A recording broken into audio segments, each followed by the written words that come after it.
சின்ன திரையில அமீர், பாவனி பேருக்கு ஒரு மிகப்பெரிய ஃபேன் பேஸே இருக்கு. பிக் பாஸ் நிகழ்ச்சி மூலியமா லவ் பண்ணி, கல்யாணம் பண்ணிக்கிட்ட ஒரு பேர்ல அமீரும், பாவனியும் ஒருத்தவங்க இல்லையா? ஸோ இவங்க 2 பேரும் வந்து அவங்களுடைய ஃப்யூச்சர் லைஃப்ப சூப்பரா வாழணுன்றது ரசிகர்களுடைய விருப்பம். சமீபத்தில ஒரு இன்டர்வியூல அமீர் அவர்கள்கிட்ட கேட்கப்பட்ட ஒரு கேள்வி. அதாவது உங்க ரிலேஷன்ஷிப்குள்ள நீங்க ஏதாவது கில்ட்டா ஃபீல் பண்ணியிருக்கீங்களா? அப்படின்னு சொல்லிட்டு. அஃப்கோர்ஸ் நெறைய விஷயத்துல நான் கில்ட்டா ஃபீல் பண்ணியிருக்கேன். அதுல ஒண்ணு என்னான்னு வந்து கேட்டீங்கன்னா, ஆ காசு விஷயம் அப்படின்றது மாரி வந்து சொல்லியிருந்தாங்க. பாவனி தான் நெறைய பில்ஸ் வந்து பே பண்றா. ஆ என்னால வந்து அத முடியல. பட் அத வந்து நான் ரொம்ப கீழ தாழ்த்திக்கிறேன் அப்படின்லாம் வந்து கிடையாது.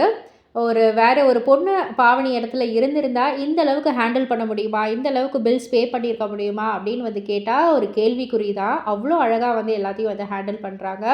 எனக்கு வந்து சின்ன வயசுலேருந்தே ஒரு பழக்கம் இருக்கு. நான் ஒரு எய்ம் வச்சுட்டேன்னா, அத வந்து கண்டிப்பா அத அட்டைன் பண்ணி ஆகணும் அப்படின்றது தான். ஸோ அந்த வகையில தான் நான் வந்து ஊட்டியில ரொம்ப, ரொம்ப, ரொம்ப, ரொம்ப கீழ ஒரு இடத்துல தான் இருந்தேன்.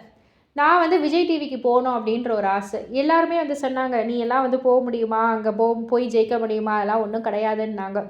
அதனால நான் வந்தேன். சென்னை வந்தேன். 2016 சென்னை வந்தேன். வந்து பார்க்கக்குள்ள எல்லாரும் சொல்ற மாரி டான்ஸர்ஸ்லாம் பயங்கரமா இருந்தாங்க. ரொம்பவே எனக்கே அத பார்த்தோனேலாம் பயம் வந்துருச்சு. ஐயோ! இப்படி ஆடுறாங்களே! நம்மலாம் ஒண்ணுமே இல்லையேன்னு. அதுக்கப்புறம் நான் போய் கத்துக்கிட்டேன். கத்துக்கிட்டு அதுக்கப்புறம் விஜய் டிவிலேயே தொடர்ந்து 3 ஷோஸ்ல வந்து டைட்டில் வின் பண்ணேன். அதுக்கப்புறம் பிக் பாஸ். பிக் பாஸ்க்கு அப்புறம் வந்துட்டு நான் ஒரு சினிமா கோரியோகிராஃபர் ஆனேன்.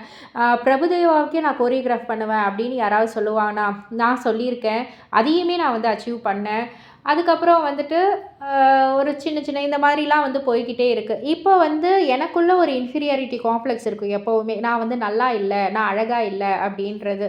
அது ஏன்னு தெரியல. எனக்குள்ள அந்த ஒரு இது இருந்துக்கிட்டே தான் இருக்கும். பட் இருந்தாலும் நான் வந்து ஒரு ஹீரோவா நடிக்கணும் அப்படின்றது தான் ஒரு ஆசை. ஸோ இப்போ அத நோக்கி நான் வந்து பயணிச்சுக்கிட்டு இருக்கேன். அதுக்கான முயற்சிகள்ல இருக்கேன்.